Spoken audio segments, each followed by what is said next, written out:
Hi, welcome. My name is Jason, and today I'm here to talk to you about a plant called Schlumbergera truncata, also known as the Zygocactus and the Thanksgiving cactus. This plant's often referred to as a Christmas cactus as well. Actually, they're very quite similar. They're both varieties of Schlumbergera and Zygocactus. The difference is the leaves. If you have a Christmas cactus, the leaf edges will be rounded, scalloped, and smooth. If you have a Thanksgiving cactus, the leaf edges will be pointy and jagged. Like these leaves right here. See how they're pointy and jagged all over? That makes this a Thanksgiving cactus. However, these edges are very, very soft. This is an absolutely harmless plant, an absolutely amazing plant. This plant comes from Central and South America, where it grows epiphytically under the canopies of trees, up in the air in the notches of tree branches where leaf debris falls and decomposes. This plant absorbs that as nutrients. It uses its roots to mount itself to the notches and absorb the nutrients of that debris. In your home or office, it makes an absolutely amazing plant. When it comes to the care of this plant, you want to place it in bright indirect light. If you have this in a lower bright indirect light, you want to let the soil dry out about 75% in between waterings. If you place this in a more brightly lit room, you're going to want to let the soil dry out about 50% in between waterings. It is nice to place this plant close to a window.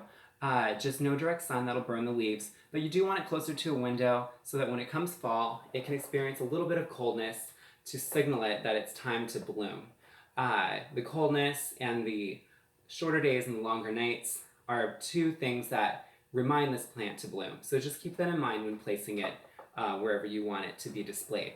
As far as fertilization goes, you want to fertilize this plant spring through summer with an all-purpose indoor plant fertilizer. I like to stagger the feedings, the fertilizers, with an either tillandsia or an orchid fertilizer.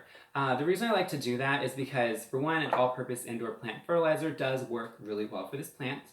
But this plant, when it comes to tillandsia and orchid fertilizers, those are epiphytes, and the food is designed specifically for epiphytes. And so I think it's good for the plant to have an epiphytic food staggered in between its regular feedings. So I feed it once a month, spring through summer, staggering all-purpose indoor plant food with orchid or tillandsia fertilizer.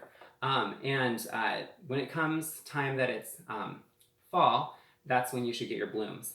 These plants are named around the seasons that they're expected to bloom. So this being a Thanksgiving cactus, blooms are most expected in November, closer into and around Thanksgiving, towards the end of November. Christmas cactuses are expected to bloom around Christmas.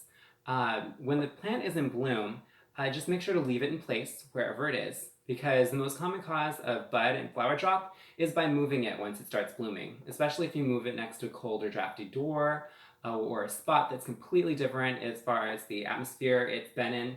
If you move it to another room or a different table, it's best to just leave it alone. Let it bloom. Once all the blooms are done, you want to leave it alone for a month. That's called the rest period for the plant. After a month, it should start going back into a growth phase. That's when you can water it again. That's when you can prune it. That's when you can repot it. When it comes to repotting, I like to use a cactus succulent soil amended with a tiny amount of peat moss. The peat moss helps with adding just a little bit of water retention to the cactus succulent soil mix, and the cactus succulent soil mix adds the proper aeration for the soil of this plant. When in doubt, it's better to underwater this plant than it is to overwater it because of the root rot issue.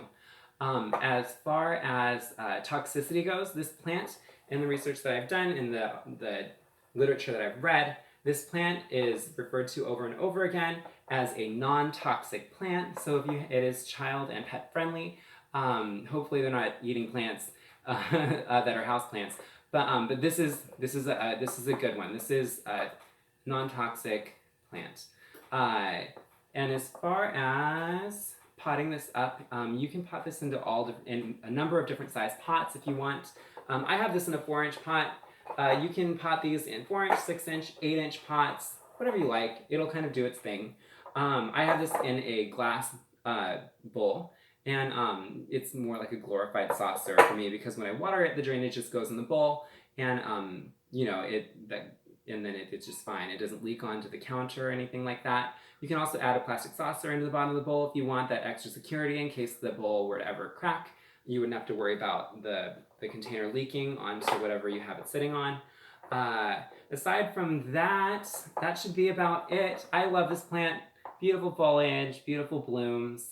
If you have any questions about this plant that maybe I haven't mentioned in this video, please feel free to leave in the comments below. If you like this video, please click that like button. Please subscribe to my channel. Thank you so much again for hanging out with me. This is Jason.